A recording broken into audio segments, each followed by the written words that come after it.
So it's off to the Kingdom of Kerry for round 2.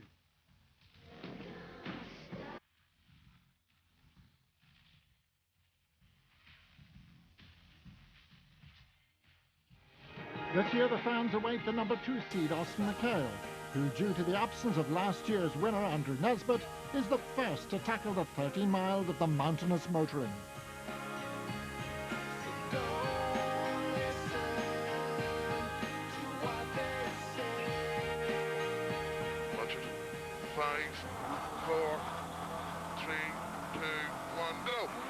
It's off to a flying start as the 2001 Subaru builds up to over 100 miles an hour. Absolute right, 100. Even in the wet, the absolute corners are just that. Slight right and absolute left, 120. But Austin is content that he's made a cautious start, not willing to take big chances so early in the event. The Sanyo car blasts into the gap and heads for second fastest time. Austin has chosen a cut slick tyre due to the abrasive nature of the road. But as we can see in the following Kilmacalogue test, the surface is flooded at times and we're approaching at 100 miles an hour in 6th gear. After 3 tests, Austin lies 4th, but he'll have to locate some full wet tyres if he's going to climb much higher. Derek McGarity, who has Dermot O'Gorman on the pace notes this time, is unable to climb any higher after the first loop. The Glengormley man is leading after the first 3 tests. On Moll's Gap, he's 3rd fastest, just 1 second behind Austin, and 2nd fastest on the following 2 tests at Kilmacalogue and Tim Healy. That sees him with a mere 3 seconds in hand into the first service. Eamon Boland should be next on the road, but as we see from Eugene Donnelly's car, the Wexford driver is stopped on the stage. Just 3 miles into the first test, the MBD car heartbreakingly is punctured as Eamon and co-driver Damien Morrissey change the wheel, losing a full 4 minutes. No apparent problems for Eugene Donnelly. He's losing time to the leaders. Eamon Boland rejoins behind Johnny O'Sullivan's Escort. All the Wexford driver can hope for now is to pick up a few points. Boland has finished as high as 2nd here in the past. Right now, he's last.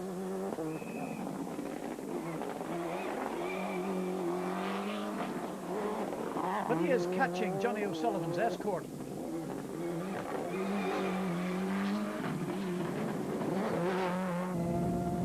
The battle to take maximum points in this rally is well and truly on. Eugene Donnelly, with Paul Haley in the notes, has had a slow start to Moll's Gap with the Harper Subaru just rebuilt after its huge Circuit of Ireland accident. On stages 2 and 3, however, the Macarao man proves to be the master of the wet conditions, slashing 7 seconds off anyone at this stage alone.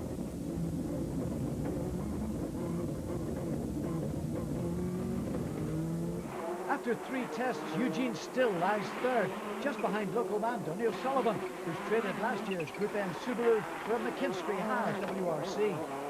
The combination with Paul Nagel on the notes is about to add to the surprises on the opening test.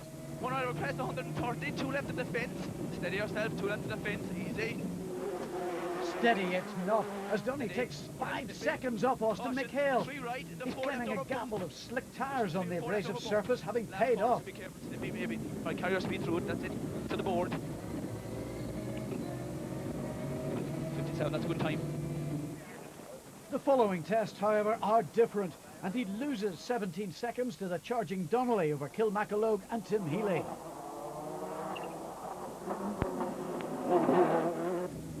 In the 5 left, fast. The pass, push through it, and flat 2 left, keep going, keep going. Just behind the gaggle of Subarus is the sole Corolla of Liam McCarthy. After a somewhat disappointing season with the car last year, the Dunmanway driver is really impressing in the wet, despite the Corolla's more twitchy nature. He lies just 20 seconds behind Austin McHale, having caught and passed Maurice Gass, who had a miserable time on the gap.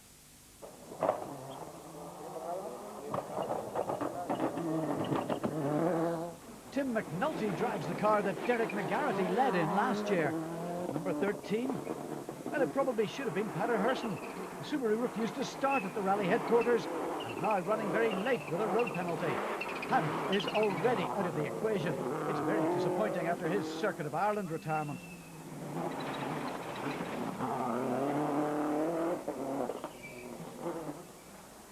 Barry Coleman in a McKinstry WRC and Tom Holton's Celica are also to have very short runs. The Celica will expire on the 5th test at Ardgroom. But by then the spectators, never mind the drivers, can hardly see due to the torrential rain. Their enthusiasm isn't dampened though, as Derek McGarrity storms through to hold a narrow lead.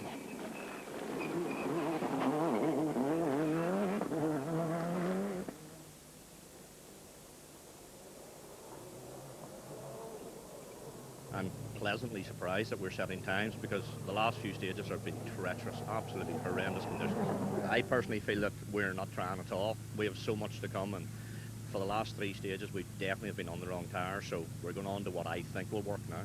And you are obviously revelling in this car. I love the car. The car's excellent. Only up to the top 3 right fast and 4 left. Few people would have bet on Donny O'Sullivan in the BioClear Subaru being second in this rally, but he was after the second stage. Despite his great efforts, he's beginning to lose ground though on the more experienced crews, and by the first service is back to 4th place. But merely staying on the road is an achievement today, as those pools of standing water can catch out the unwary. 2 left and 4 left. 2 left and 4 left. And 4 left. 40. Open square right. Square right. 40. It's our first time in having the car in the wet conditions, and these other guys are just flying, you know. But it is very much a learning curve for you. Ah, for sure. I mean, there's 19 stages. There's only like 5 done or something, so we've a long way to go. Going extremely fast now are Eugene Donnelly and Paul Kiley, who scythed through the Ardgroom test 3.5 seconds faster than Derek McGarrity to begin their process of whittling down the lead. The tyres are very much suiting the wet conditions, similar to those of the Galway West Rally, which Eugene won in November. One of the major attributes of the Subaru Imprezas is their ability on the jumps, and Donnelly's version is no exception.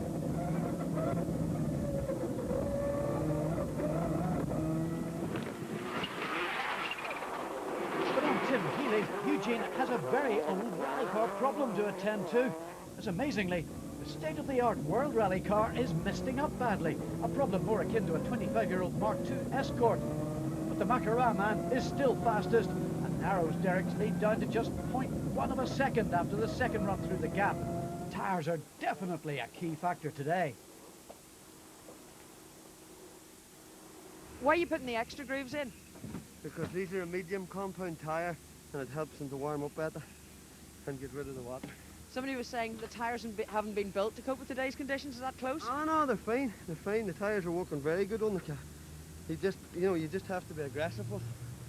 And he's certainly been aggressive. Yeah. I just don't seem to be comfortable with what tyres I've on, you know. I've made the wrong choice every time we've changed, you know. I feel that way anyway, but hey, the times is there. Maybe I'm wrong. You wouldn't think Austin McHale was on a cut slick tyre in these conditions, as he leaps over the Cod's Head jumps at well over 100 miles an hour. Perhaps the tyre supply problem has got Austin wound up. We're starting to see flashes of the old Austin that emerged in the Circuit of Ireland. After 6 tests, he's just 18 seconds behind the leading pair. McHale's Impreza is the S7 model dating from 2001. McGarrity's is a year younger, but a year is a long time in rallying.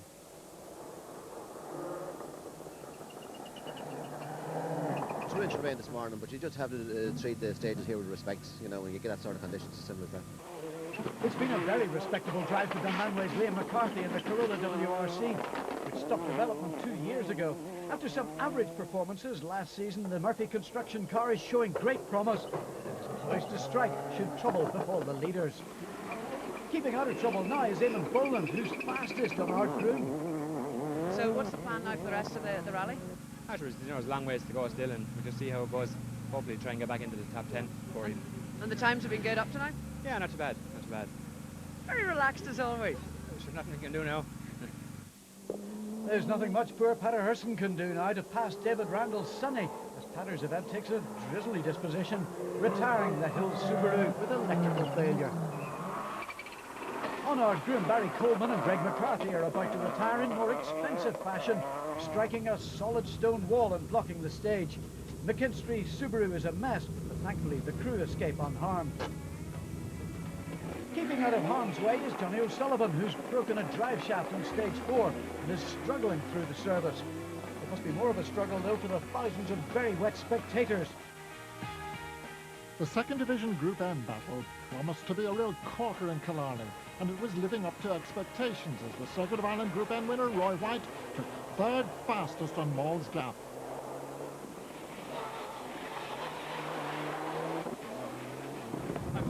Aaron McHale, travelling up this famous bit of road behind him, is fourth fastest in the opening stage.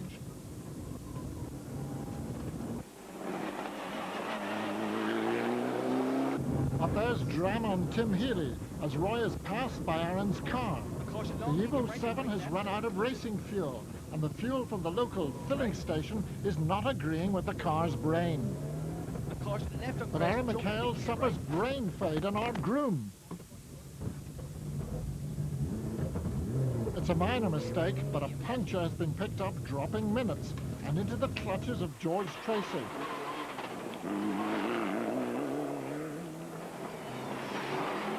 But Barry Coleman's misfortune will become Aaron's gain as the stage is scrubbed for the following cruise. Aaron's been lucky to get away with that mistake. So who was leading the Whiteout Group N race? No, it's not Willie John Dolan, but a late entry from last year's Group N champion, Trevor Cathers, who's borrowed John Dolan's car. Fastest in the first two tests at Mall's Gap and Kilmacologue shows that Trevor has lost none of his nerve or speed. Dickie Curran's playing himself in on his first ever run over Aaron's most famous stage.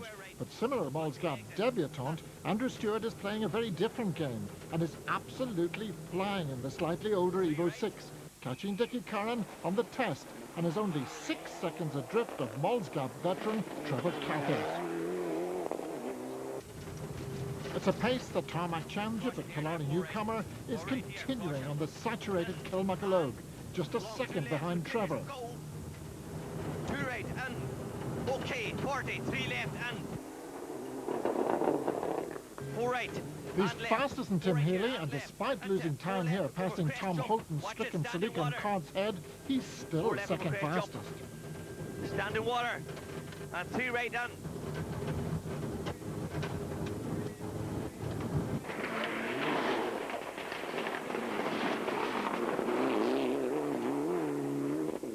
4 right and left and lower crest. Watch it. 4 right and left and lower crest. 80. 2 right. Ooh, crest, that okay, slide was an indication of the Donegal man's pace. Mind you, he's been well on the pace in the past in his home county. 4 right and left into 4 right tightens. 4 right and left into 4 right tightens. Into 4 left and right. 4 left here and right. Into long 2 left and right inside and 100. 4 right in. 4 right down here. Long 4 right down here. 4 right down. He's very definitely on the pace again on the Tim Healy, finishing the stage in a time of 6 minutes 24 seconds. That's third fastest overall.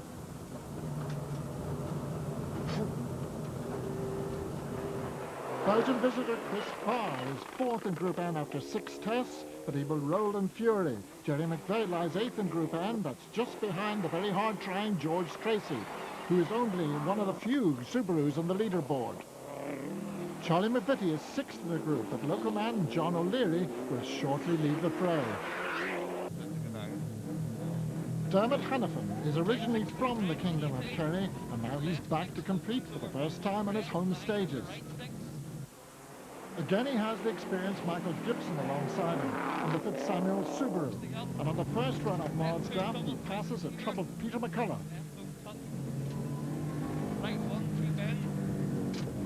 Right 1, keep in, keep concentrating. Healy. Left 5, over jump on crest. Tight, no cut. By the 4th test at Cod's Head, Dermot is really picking up the pace. On his first experience in the wet with the Subaru. Well inside. And crest left 5, then crest left 5, then dip through right to left 2. But like on the circuit in the ex-David Higgins car, he will retire when a knocking noise from the Japanese motor knocks Dermot out of contention. Right over crest and jump to right 2, tightens, right 2,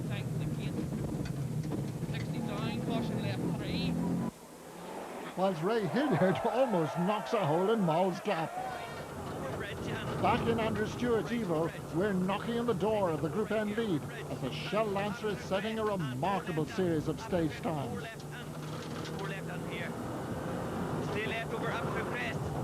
With driving like this, he takes 2 seconds off Trevor Cathers on the first run through Lochaluia, and a further second on the first run through Fury.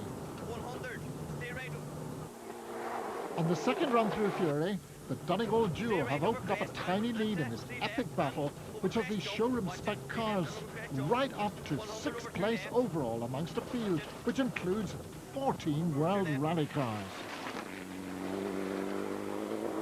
It's an excellent drive, especially for a driver on his first visit to the Killarney stages, and it is showing that the Circuit of Ireland pace of the Hog Motorsport Lancer was no flash in the pan.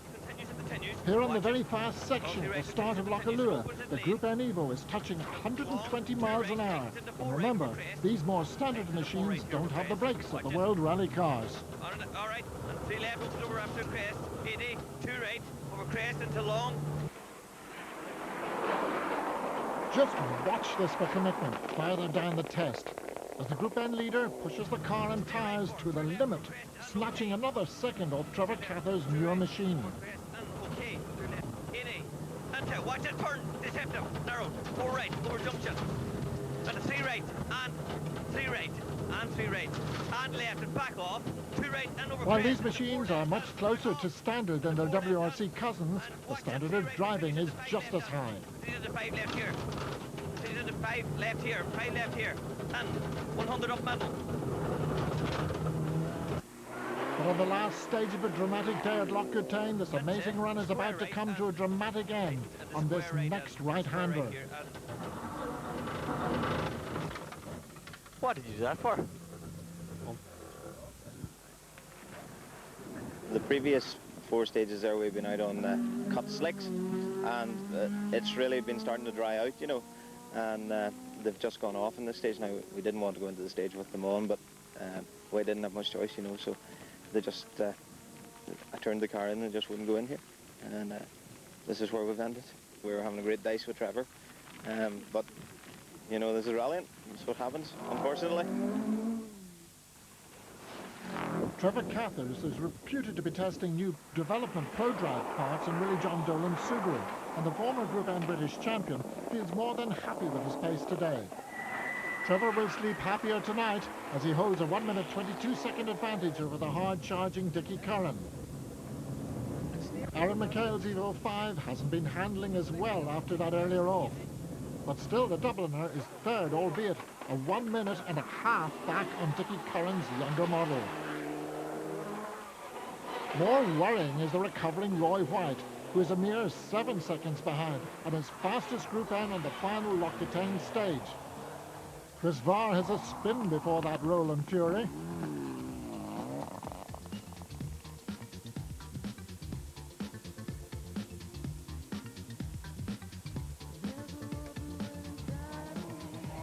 In the battle for the National Rally of the Lakes for modified cars, Dennis Cronin's glorious M3 leads from the outset and lies 7th overall. The 270 horsepower rear-wheel drive machine is far from suited to the slippery roads, although a new adjustable suspension is helping with the M3's chronic traction problems. Added to the treacherous tarmac is fog on Cod's Head, but the M3 still looks and sounds amazing.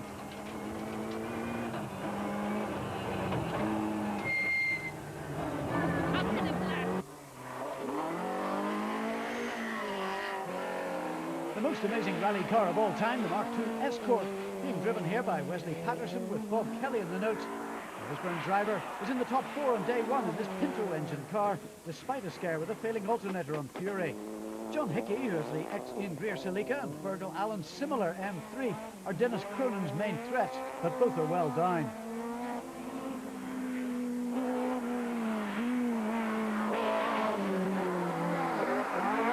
But Kieran O'Neill is never down as he lifts the mood of the crowd with a display up Moll's Gap that really takes us back to what rear-wheel drive rallying is all about.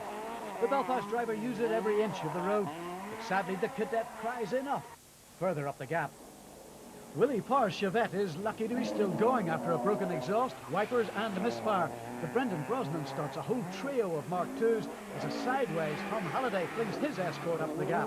He's trying to hold off Patrick Price's beautiful BDG engine car for Class 11 honours. Local man Peter Kelly with Colin Lucy appears to have got lost at the gap. Nevertheless, he's becoming the man to beat in Class 12 in the 2.4 Escort. It's allowing James Foley to challenge him for position, though, in the overall honours list for the National Rally. But Joe Connolly will have a real challenge to keep his 3.2-litre Porsche on the road this weekend. Adrian Randalls from just down the road in Kenmare almost takes the wrong road.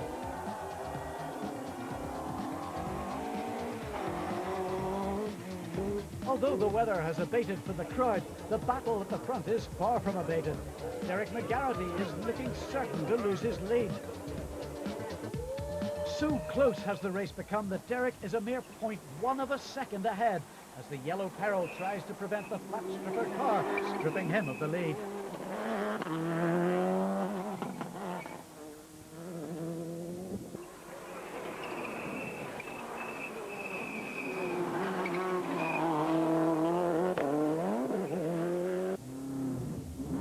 Eugene throws time away on the first Loch-Alua as he stalls the Subaru on the start line. But even so, he takes a crucial 6.9 seconds off Derek McGarrity to move into the rally lead, which he further extends by 2 seconds on the next test. It's all happening now. Eugene's car begins to overheat, allowing Derek to scorch through the second Loch-Alua test to take 9 seconds back, leaving Eugene with a very precarious 2-second lead. Near the end of the following Fury test, and that's Dermot O'Gorman standing at the side of the road as Derek is turning his crashed Subaru. With Derek losing over 2 minutes, Eugene should be secure in the lead. But Austin McHale has finally got the right rubber and now has the right time.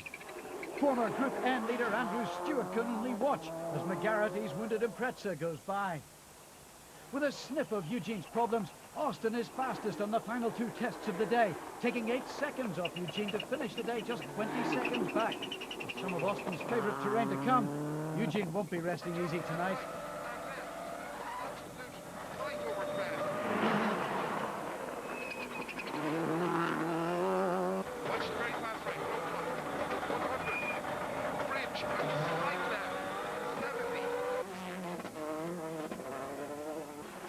Tony O'Sullivan can rest as being the fastest man through Mall's Gap on only his second outing in the left-hand drive McKinstry World Rally car. The local man has had a somewhat uneventful day, and he lies third overnight, 1 minute and 34 seconds behind Eugene.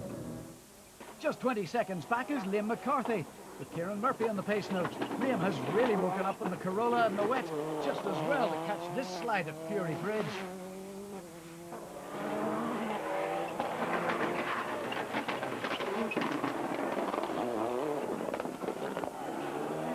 There's a big technology gap between this car and the newer Subarus.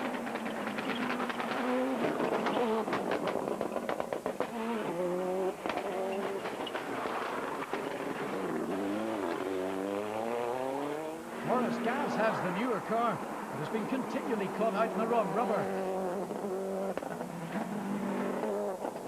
Tim McNulty and Anthony Nestor have lost 25 seconds with clutch trouble and Fury. But Eamon Boland has game time as he's second fastest on the final 2 stages of the day.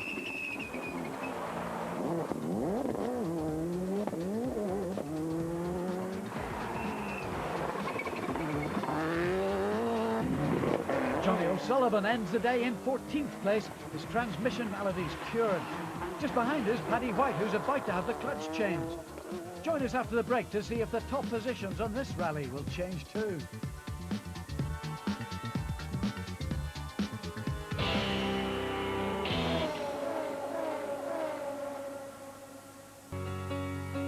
Next year will be the 250th anniversary of the birth of Killarney town, the birthplace of Irish tourism. Since 1754, Killarney has welcomed many artists, poets, composers and monarchs who have all been enchanted by its beauty. And since 1979, it's played host to one of the fastest rounds of the Tarmac Championship. Day 2 of the Ordnance Survey Rally of the Lakes promises to be dramatic, thanks to a major off by Derek McGarity towards the end of Day 1. But the car may look like it's got fairly major damage. The guys say they can rebuild her. In about 15 minutes' time, Derek will take his place in the lineup. Eugene heads the field at the start of Day 2. But can Derek make up that lost time? One thing that hasn't changed, this awful weather. It's mechanical miracle time as the ProDrive mechanics refit the ex-Tommy Mackinnon Subaru. But what exactly has happened to Derek? Yeah, we were having a good run. It was a right-hander. We were pushing fairly hard, but the car got a little bit light. It was damp, and put a left back wheel in on the grass, and away she went like a top down the road. But we were very fortunate that we got away with it. That it's mainly cosmetic damage. It doesn't look great, but it's mainly cosmetic.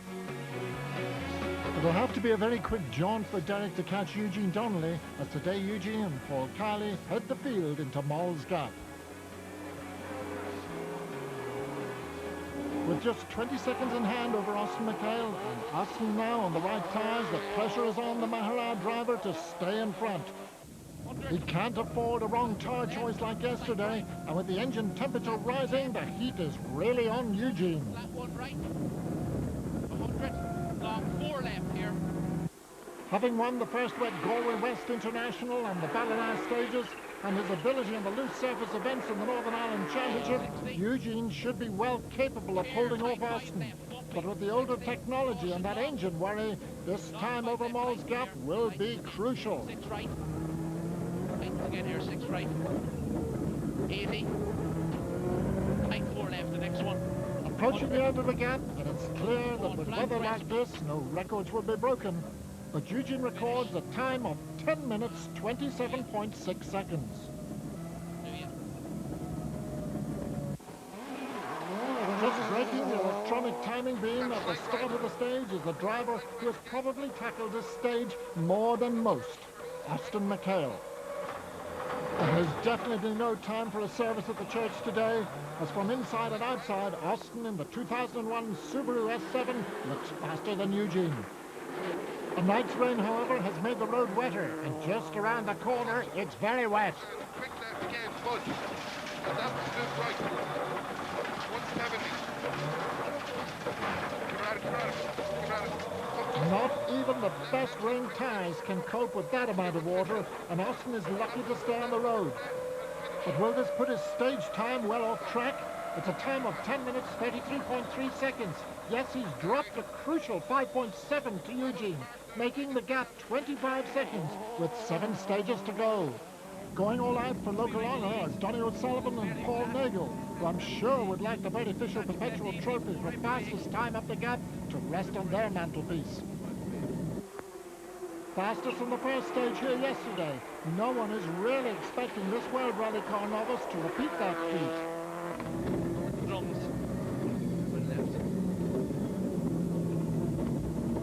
Flat 2 right, flat 2 left 130, right over crest, jump easy, stay left over middle over crest, jump 40, stay right over crest 40, crest bump braking 5 left, crest bump braking 5 left, back off, 5 left. Round the last left-hander, and it's been a very clean run. 3 quicker than yesterday, a time of 10 minutes, 24.8 seconds. Also 3 seconds up on Eugene.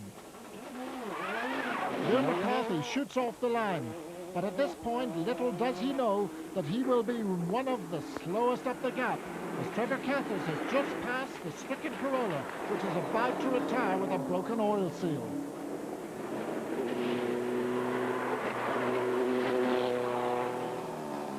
Already that promotes Derek McGarity up to 4th, but he's still not far off 2 minutes behind Donny in 3rd, and the Matcom car is not handling as it should.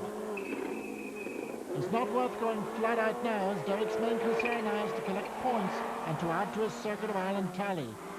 Even so, he's beginning to take time from Donny on the Carroll Lake and Shanara stages to close the gap to just over a minute. Maurice Gass and Jeffrey Orr are now up to 5th. They are also collecting valuable Tarmac Championship points at the Pedro car.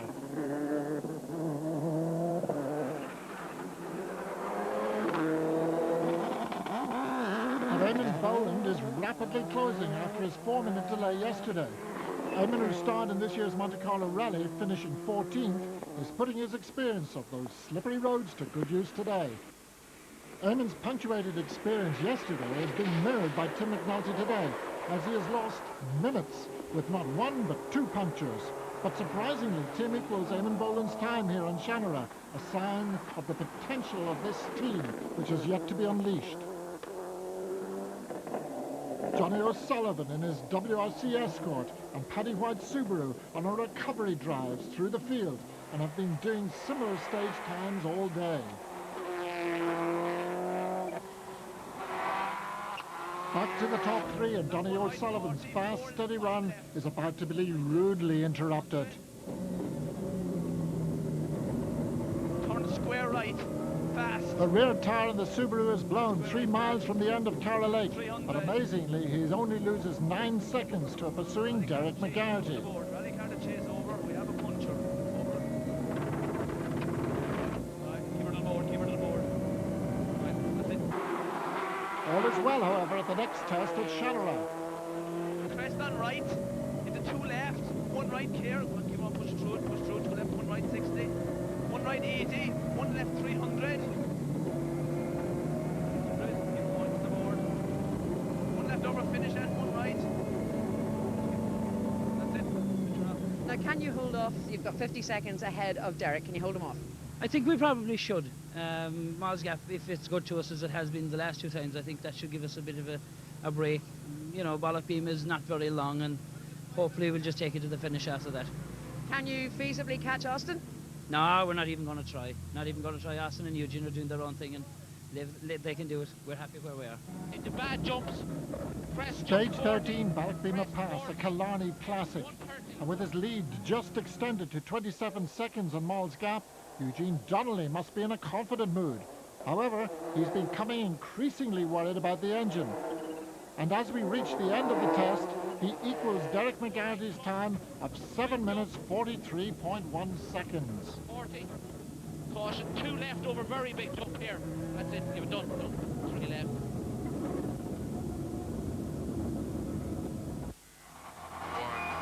Off the start line of Ballochbeamer, and it's clear that Austin's raging at losing time on the gap.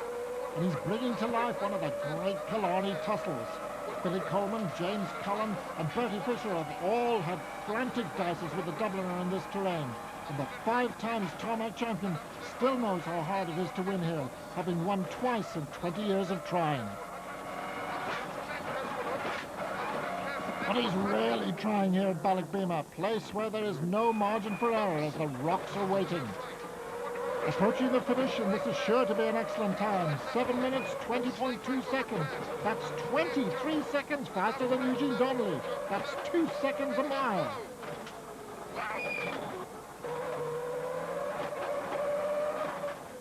The next stage, the 8-mile Carroll Lake test. And with the lead closed to just 4 seconds, surely Austin can move into the top spot.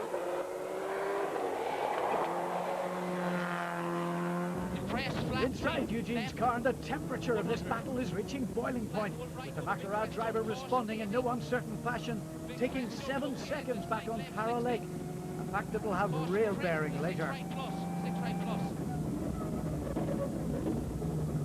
80, 2 right plus. On to stage 15, as Mikhail comes through with a fabulous time of 7 minutes 1 second.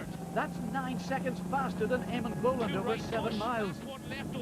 In car with Donnelly though, and it's clear that it's Eugene, not the car, that's steaming, as he takes 6 seconds off Austin in the test. He's going very quick, you know, and I've always known that he was a very good driver, but I think he proved that in the circuit as well, you know, so yeah, he's really going well compared to you.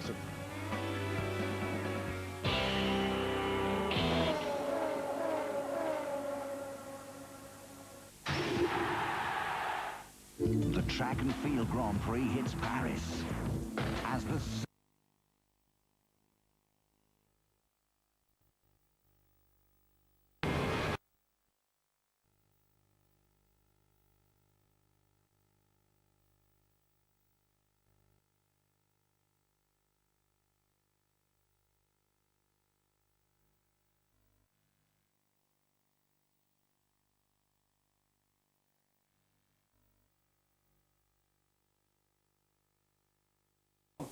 bouncing.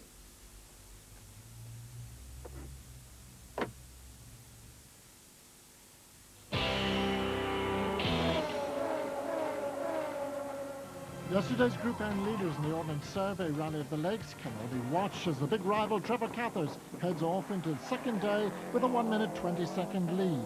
He further extends his advantage in Moll's Gap and Ballacbeamer and lies 7th, just 5 seconds behind Maurice Gass's World Rally car.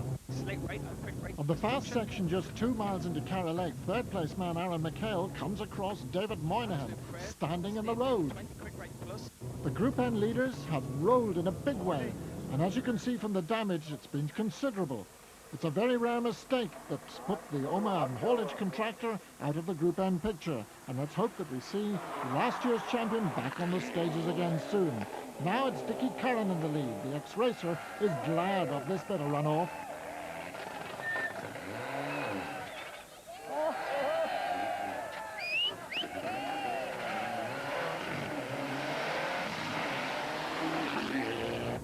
Aaron McHale in the Murphy Motors Mitsubishi is determined not to let Dickie run off with the Group N lead. And just like his father, he takes a lot of time back on Ballacbeamer. 13 seconds on the first run and 18 on the second. He's still 2 minutes back, but with the way the Group N has changed so far, who knows? Right. And slight left and quick right, keep in. Long slight right continues. It's been a change for the worse for this weekend for the Circuit of Ireland Group N winner Roy White, as the Mitsubishi is now terminally ill and has broken a differential. In contrast, Michael Curran's rally has been very undramatic. A well-paced drive sees him move up into third place, a family double in the top 3 in Group N. Charlie McVitie's drive has obviously been dramatic, and he finishes in 4th in Group N, ahead of the first Subaru of George Tracy, with the ever-enthusiastic Dermot Lynch in the co-driving. And talking of enthusiasm, Eddie Gary really chucks it into 6th place. Relative newcomer Jack Slater's Eagle 7 finishes in 7th. But Dennis and Frank Barrett's rally had finished in spectacular fashion in Moll's Gap.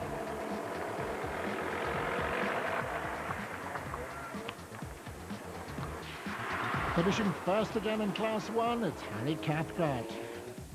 James Cullen and Reba Graham sadly don't finish, so Jerry Broderick's Civic takes Class 2 honours by 9 minutes. And Kevin O'Donoghue in the Civic Type R had one of the drives of the event and screams home in 15th overall. Whilst the little micro of Michael Herbert and Karen McCormick whizzes to a Class 5 win despite the best efforts of Gordon Coleman's car. In the hotly contested Class 6, Alan Ring led but crashed, handing the victory to a hard-trying Pat Kearney and Robert Hughes. Colin Murphy won the Focus Cup, Class 7 and the next and 16th overall, whilst Ken O'Neill Class 9 win was much appreciated.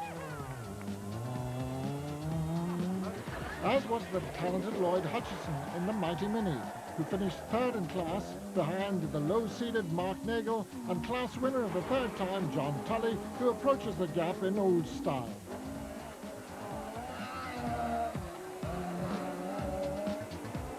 James Foley is the 3rd Class 11 car home, and that's behind one of the battles of the weekend, as Tom Halliday and Paul Horan's spectacular efforts lead him 2nd in class, just 4 scant seconds behind the beautiful sounding Mark II of Padraig Price, after 200 miles of flat-out stages. Despite this lurid spin, Will Power shoves his Chevette into 2nd in Class 12. Peter Kelly entertained the whole way to take the top award in the class, although the top 12 class car was the modified winner, Dennis Cronin. John Hickey wins Class 13 in his new Celica.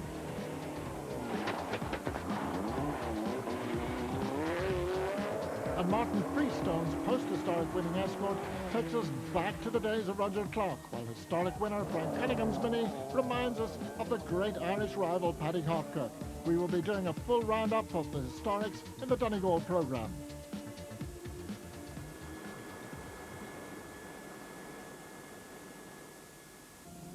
Back with the most modern machines on the final fling through Mauld's Gap, and Eugene's co-driver Paul Kiley is noticing the change in pace. Flat 2 right, 8 cut, 150.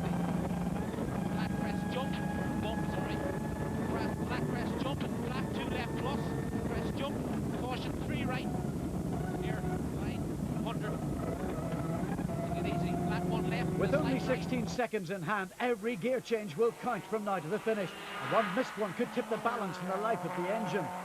With a time of 9 minutes, 54.6 seconds, it's promising. McHale starting behind him, coming in on Donnelly. There's more than just a lead at stake here, as the fastest man up the gap will win the coveted Bertie Fisher Memorial Trophy. Now past the gap, Austin is really going for it and will set a time of 9 minutes, 41 seconds, bringing the lead down to just 2.3 seconds. Fantastic. And now it's Ballochbeamer Pass, where Austin took 23 seconds out of Eugene last time. Just into the start of the test, and Eugene is taking no prisoners over these jumps. Flat 1 right, 60. Big jump, okay. Flat 1 right, oh, bad. Right. With the stage now much drier, the times will be much faster, as the Subaru echoes up the valley to a time of 7:13, 30 seconds faster than his first time. But after several seasons, Austin has at last another chance of victory, and he's attacking Ballochbeamer like his old Manta 400 days. And the effort is about to pay off, as he takes 5 seconds off Eugene to move into a 2.5 second lead with just 2 tests remaining. On to the 7.44 miles of Cara Lake, used every year in this rally, the place where Eugene took 7 seconds out of Austin last time. It's clear that Eugene's feeling the pressure as he declines to be interviewed at the stage start. The bulletins are making much better reading for Austin. Yeah, we got 40 in Mauld's Gap, we got 5 on the last stage. So, pressure's up. The tension is building, as just 13 miles will decide this rally. Eugene's really got his race face on as the countdown begins, and he drops the clutch at 5,000 revs. From inside, the pace is relentless. Press 5 left after this. 80. Caution. Halfway through, and it looks very calm in the second place Subaru. It's looking like a very good time as Eugene uses every inch of the road to record a time of 7 minutes, 3 seconds. On the start line, McHale knows he'll have to be another gear up in his driving to beat Eugene on this test. It's clear the Sanyo Subaru's on full charge, and it passes our camera position just a mile into the stage. But he won't make the next mile, as we see from Tony O'Sullivan's car. Austin's car is beached in the bog. One simple spin is all it took to decide this great battle. The crowds on the final test are somewhat surprised not to see Austin as the battles for the top placings are decided. Tim McNulty's had a battle just to finish in 15th, while in contrast, Michael Curran has had absolutely no dramas in 11th place and 3rd in Group N. Paddy White clutches on his 10th spot. Amid all the drama, Aaron McHale is rewarded with 2nd in Group N and 10th overall, making up for his Circuit of Ireland disappointment. After his troubles yesterday, I'm sure Johnny O'Sullivan won't be disappointed with 8th place. Absolutely delighted, though, will be Dickie Curran and Billy McCullens, clinching their first Tarmac Group N win. Winning the national rally in convincing tail-out fashion and 6th overall on time are Dennis Cronin and Helen O'Sullivan. The local crew provided welcome sights and sounds of the M3's heyday, grappling with the 270 horsepower rear-wheel drive car in far from ideal conditions. Grappling with the wrong rubber all weekend has been Morris Gass, who slides his way through the gap and eventually finishes in 5th. It was the gap that slid Eamon Boland into last place, but his recovery drive nets 4th on the second last stage. He started number 3 and finished number 3 as the rally favourite completes a damage limitation exercise. All being Donegal, but not necessarily in this car. The change from his usual car has lifted Donny O'Sullivan's reputation, as his performances this weekend, particularly over Moll's Gap, have been noteworthy for a World Rally Car novice. The BioClear cars had a relatively clean run today. The local Charger is rewarded with an excellent second place. Second overall, it's unbelievable. We certainly didn't expect it, you know. We enjoyed every minute of it, no question. Absolutely. If we went on for another day, we just stayed with it, you know. However, no one can be more delighted than the genial Eugene Donnelly, as both he and the car's engine have withheld the pressure to arrive first at the Glen Eagle Hotel. The very popular winner takes his second tarmac win in a car that's 3 years older than some of its rivals.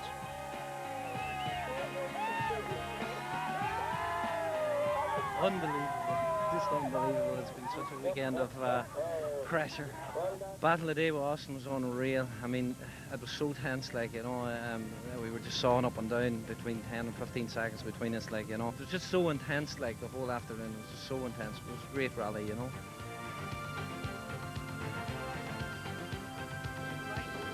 Just 2 weeks earlier, this Subaru was being lifted back onto its wheels. And now Eugene's lifting the trophy in one of the top tarmac rallies in Europe. In the hunt for the title, it's Derek McGarity still at the top of the table. Round 3 is in Donegal. Yes, indeed, and our thanks to Plum Tyndall and all the gang for that superb coverage. Well.